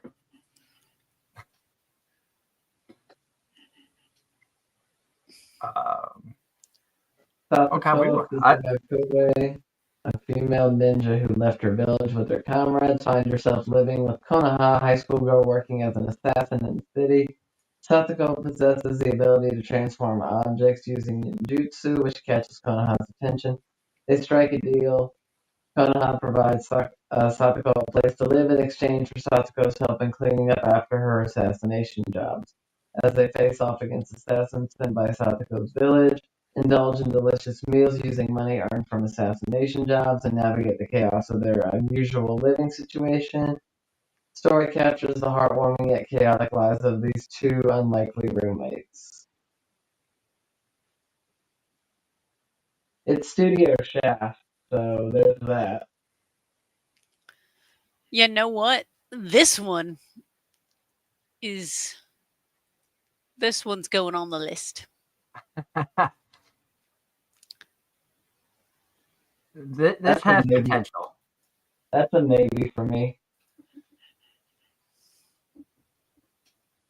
Very rare do we put stuff on the list this far down into my anime list. I know. Yeah, this year has put out, and we're only in the spring season, but there have been a lot of good shows coming out in 2025. I think we're reaching the end of. I think we might be reaching the end of stuff we're actually remotely interested in. Maybe. I'm not sure how much farther down on the list we have to go. Not a whole heck of a lot. So, Next is Apocalypse Hotel. sci-fi, Sci-fi, which means I'm actually curious. and it's an original. Many Yep. years have passed since humanity vanished from Earth, yet the Galaxy Tower Hotel in Ginza, Tokyo continues to operate. At the center of its staff is Yachio, a dedicated hotelier robot, along with other employee robots working tirelessly in various departments.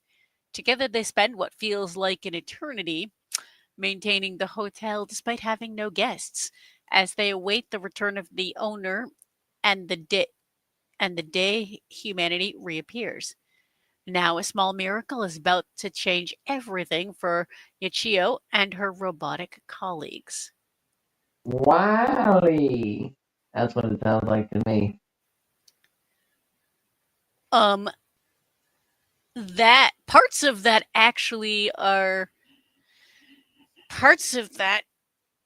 feel like very similar vibes to Altered Carbon.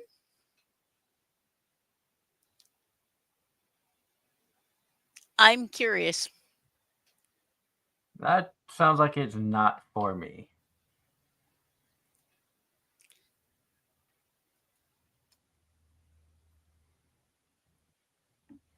Then we have Maebashi Witches. This is a witches anime I'm going to pass on. Yeah, I don't think that doesn't intrigue me at all. Yeah, same. The next one is a possibility. Comedy sports. Yeah, agreed. I did say I wanted a baseball anime. EMT Squared, which is, they put out some pretty good stuff recently. The Catcher in the Ballpark. An office drone finds relief from his job by attending the ballpark close to his daily commute. He asks a vendor girl for a beer, but for some reason, after the transaction, she sticks around him. This is a comedy, adult cast, team sports. I'm going to put this on the list. This could be. I like the art style. This could be. We all watch like 2 episodes and think it's and drop it. Crap, but it could be good.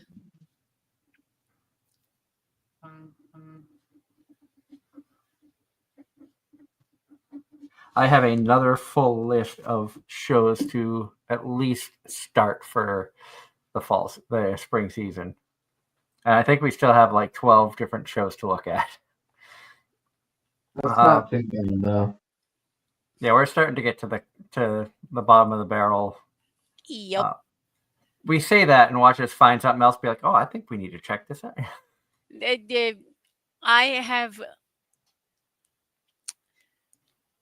gotten I have my list plus husband's choices is already at over a dozen. Yeah. 1, 2, Very 3, 4, 5, 6, 7, 8, 9, 10, 11, 12, Uh, 13, 14, 15. I'm at 16 shows. 1, 2, 3, 4, 5, 6, 7, 8, 9, 10, 11, 12, 13, 14. I'm at 15.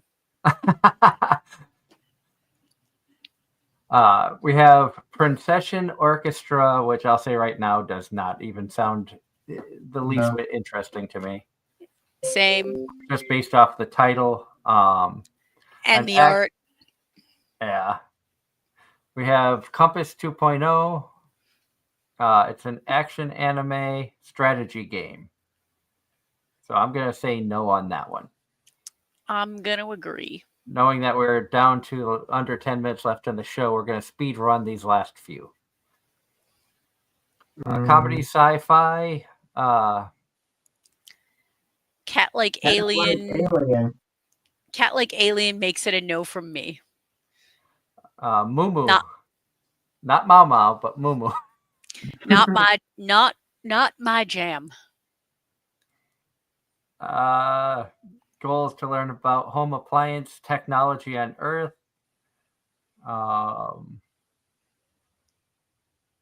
Yeah, this.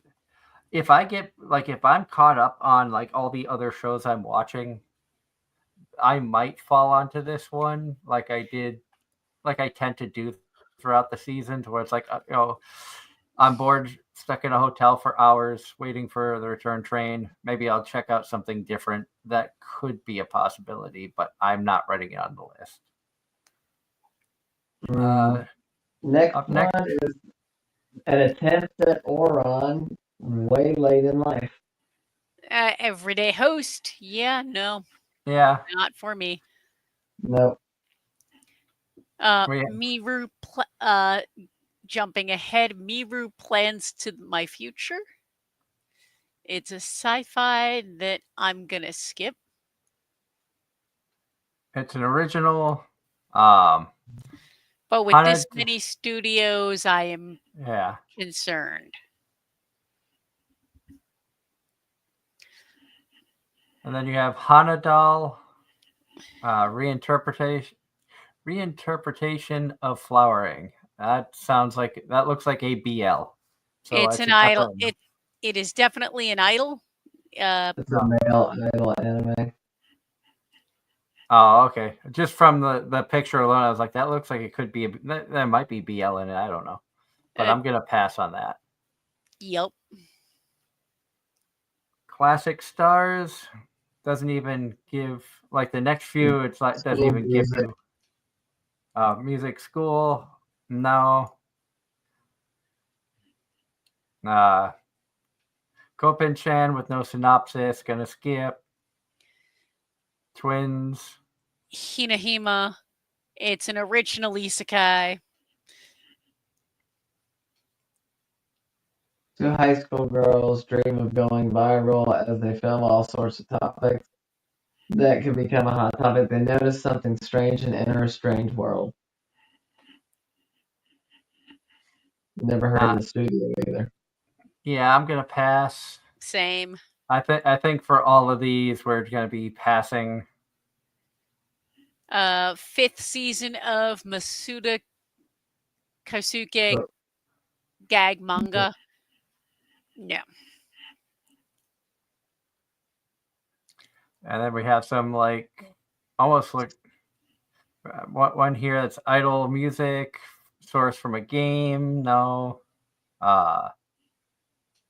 Yeah, I think the rest of them are self-explanatory that we're not going to be checking out any of the rest of these. I think our lists are long enough. Agreed. Oh, there's one extra thing you're going to be adding to your list, Doug.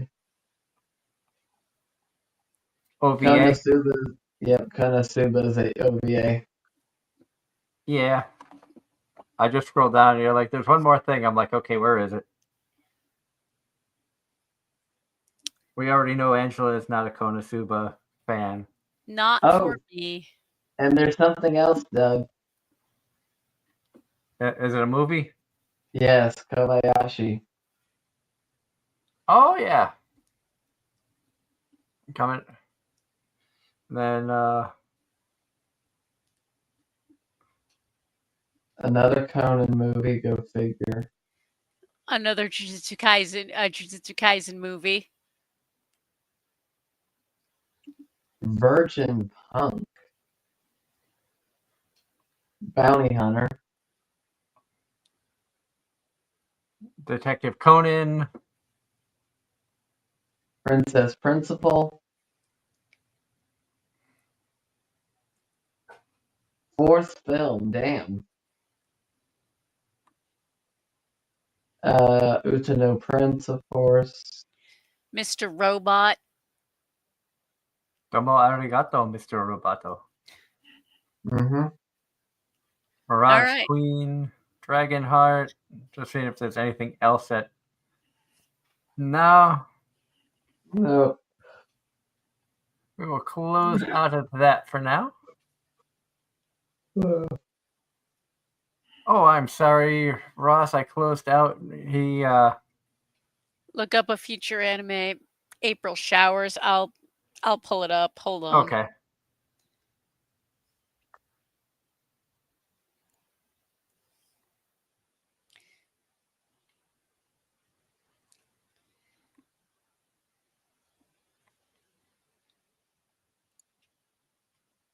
Except it's not coming up on.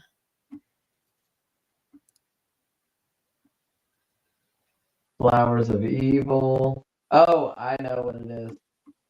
No. Yep. A bouquet for an ugly girl. April showers bring May flowers. It's Busu ni Hanataba wo. Despite what the meaning of her name would suggest, Hana Tabata bears no resemblance to a flower. Her eyes are too small, her limbs are far from slender. She is, in fact, ugly, and as such knows that cute things in fairy tale romance are out of her reach. Yet this does not stop her from daydreaming every morning as she tends to the school's beautiful flower beds that contrast her appearance. One day, a casual encounter puts Tabata in contact with her classmate, Yosuke Ueno, who is well known for being both extremely handsome and extremely kind. Why would such a popular student associate with a background character like her?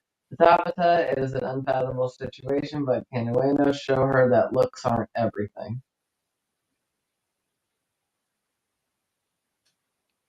When is that one coming out? Is that like a summer? That's the summer.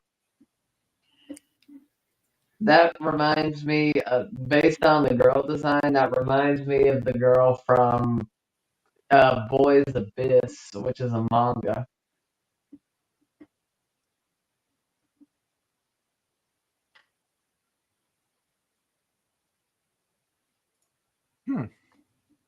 That could be an interesting one for next season, for the summer season. John Knight asking, did everyone remember to set the clocks forward for spring? I have a couple clocks I still need to adjust. The problem was I worked all night and slept until about like 5 this afternoon. So I'm just going to point out I have a tab with my anime list open. Summer 2025, the top 6 are all part 2, part X or season X. So in other words, look forward to sequel season. Don to Don season 2, Kaiju 8 season 2, Shield Hero 4, Shield Hero 4, Grand Blue 2, Rent a Girlfriend 4, and Sakamoto Days Part 2. Yep. And Genius Prince 2. Oh, I literally just was looking at the top 6. Yeah. Well, number 7, I think, is a second season. Yes, number 7 is a second season. Yep, it is. Oh, Seventh Prince? Yep. Yeah. Yeah, I think next season's going to be the one where we get like very if this list is anything to look at, we've got And Seventh Prince Very is the little. first one that on that up there is that's the first one that I'd actually watch. I enjoyed season 1. Kaiju 8, and Sakamoto for me. Shield Hero and Sakamoto for me. And then April Showers and Turkey and not much else. Yeah, they normally wait until going into the spring season to start announcing their summer lineups. Oh, I know. I'm literally just looking at what's already been announced, to wrap up. Yeah. But we are out of time. The clock is going off. I want to thank everybody for tuning in. I hope you enjoyed us looking ahead at what was coming up for spring anime. I think all of us ended up with a lot longer lists than we were expecting. Yep. And I guarantee that there's shows that we're going to start and drop. Granted, almost a third of mine is season 2s. I have a couple of season 2s.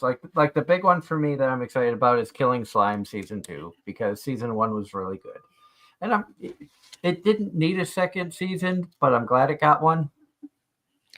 Oh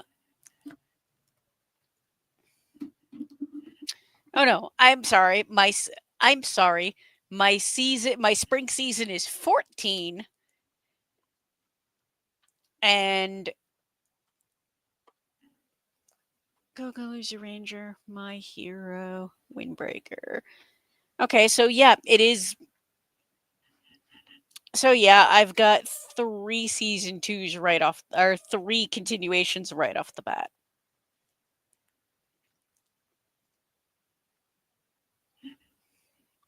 But until next week, I'll be on the extra board this week. So I don't know if I'll be around for the show next Sunday. But if I am, we'll figure something out. If not, Darren and Angela will take control and chaos shall ensue. And who knows, you might get an entire episode about food. Mm-hmm. Largely because why the heck not? Or Darren or Angela could end up finding a guest to bring on with them and having fun. You never know what's going to happen with us. We're full of surprises. Or it'll be something ridiculous, like Angela getting heckled from the background by Roberto again. That's going to happen every now and again. That's the joys of That's the joys of doing this from my living room. Mm-hmm. Well, at least you're not doing it from your bed like me. Surrounded by waifus. Alternatively, once it's finished, I could do a show from the kitchen while I'm baking, and you all get to watch me bake. Yay. But until next time, I hope everybody has a wonderful week. Thank you so much for tuning in. This has been Anime-Zing Radio right here at Facebook, YouTube, and Twitch. We'll see you again next week. Bye, everyone.